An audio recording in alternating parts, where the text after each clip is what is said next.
Bonsoir à tous, merci d'être venus aussi nombreux voir ce documentaire consacré à Marilyn Monroe que nous aimons beaucoup, d'abord parce qu'on aime beaucoup généralement le travail des sœurs Cooper-Bern qui sont là toutes les deux, Clara et Julia, et parce que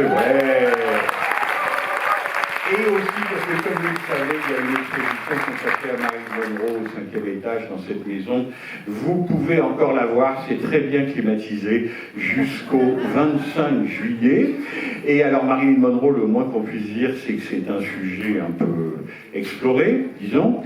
Et que quand j'ai vu le documentaire de Clara et Julia, je me suis dit qu'on était à peu près sur la même longueur d'onde, c'est-à-dire qu'on avait envie de redécouvrir une Marilyn comédienne, une Marilyn actrice, une Marilyn qui a envie de travailler, une Marilyn qui a envie de faire des bons et grands films, et donc quitter un peu les clichés misérabilistes ou noirs sur sa vie, et je trouve que le documentaire que vous allez voir ce soir répond exactement à ce programme. Donc si vous voulez bien accueillir très chaleureusement les deux réalisatrices, Julia c'est la brune et Clara c'est la blonde. Voilà. Alors, allez-y, et puis après je vous pose une ou deux questions. Et on peut même s'asseoir. Ah, wow. Voilà. Alors, déjà, merci à vous tous d'être là. C'est énorme pour nous, on est très émus.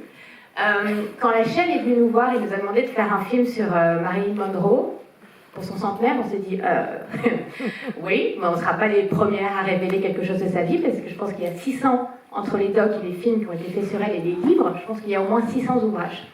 Et alors on s'est regardé, pas tous, mais on en a regardé beaucoup.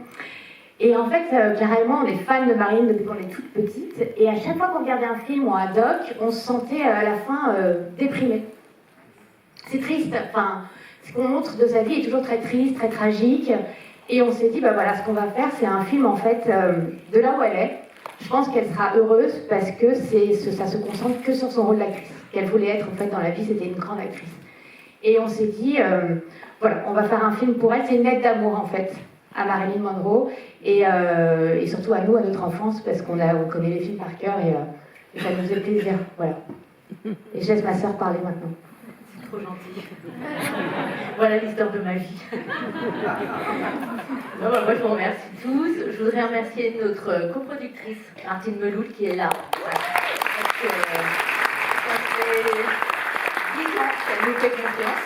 Voilà, et que voilà, elle assure la liaison entre les États-Unis et la France. Donc merci.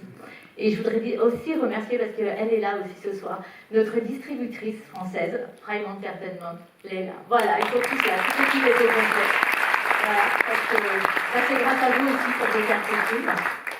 Et puis, bah, que dire de plus Frédéric aussi. Ah bah évidemment, la Cinémathèque, Frédéric. Quand même, non? T'as vu comment elle Je suis impardonnable. Vous avez réalisé beaucoup de documentaires consacrés à Hollywood et aux Hollywoodiens, disons, et puis la façon qu'a Hollywood de regarder le monde, des minorités en particulier. Ouais. Je me demande si vous étiez déjà attaqué, tu le disais, Julia, à quelqu'un non seulement d'aussi célèbre, mais d'aussi travaillé dans tous les sens que Marilyn Monroe.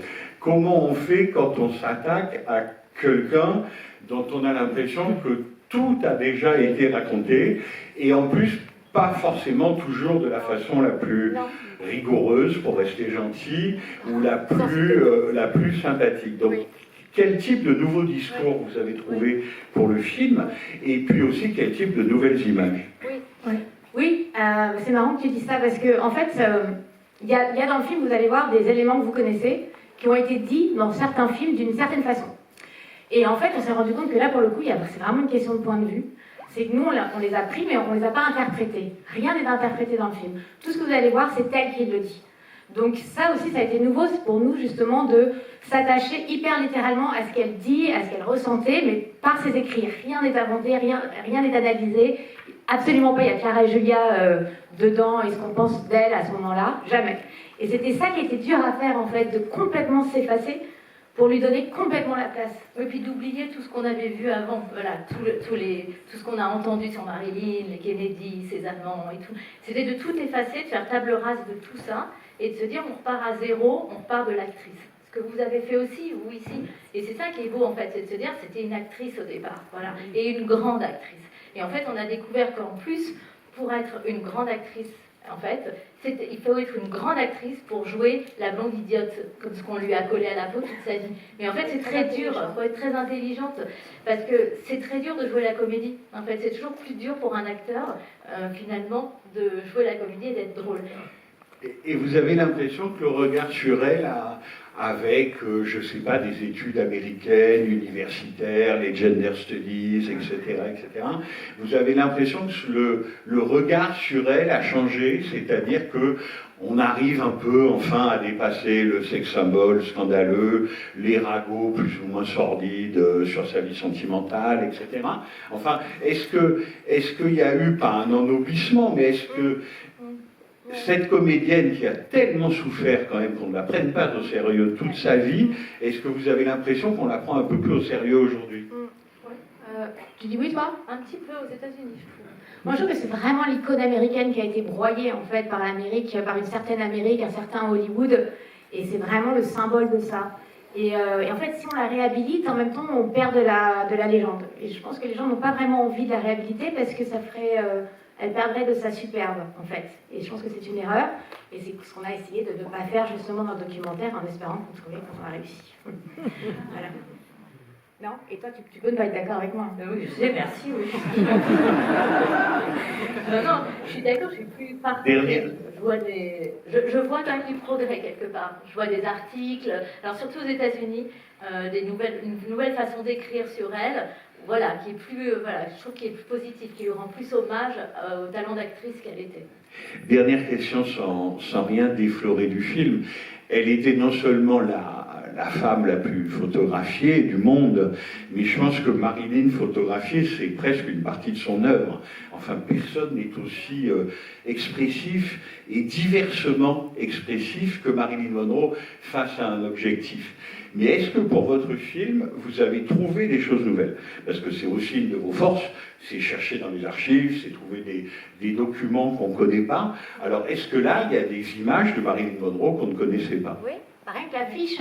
Vous allez voir, mais dans le film, on a le petit-fils du photographe qui l'a repéré. C'est le premier, en fait. Je ne vous raconte pas l'histoire, je ne vais pas spoiler, mais c'est son petit-fils. Et son grand-père, donc, qui était un juif, qui avait fui l'Allemagne nazie, s'est retrouvé à Los Angeles et a vu cette blonde dans la rue et l'a repérée. C'est vraiment grâce à lui. Il s'appelle Bernard of Hollywood. Et après, il a photographié toutes les grandes stars à Hollywood. Et lui, c'est vrai qu'on ne le voit jamais dans les documentaires sur elle. C'est vrai. Mais rien que l'affiche qu'on a, les photos, vous allez voir les photos aussi, c'est des photos d'elle quand elle est Norma Jean. Et donc, c'est super émouvant de la voir à ce moment-là de sa vie. Et c'est pas les photos qu'on montre le plus souvent d'elle, c'est vrai.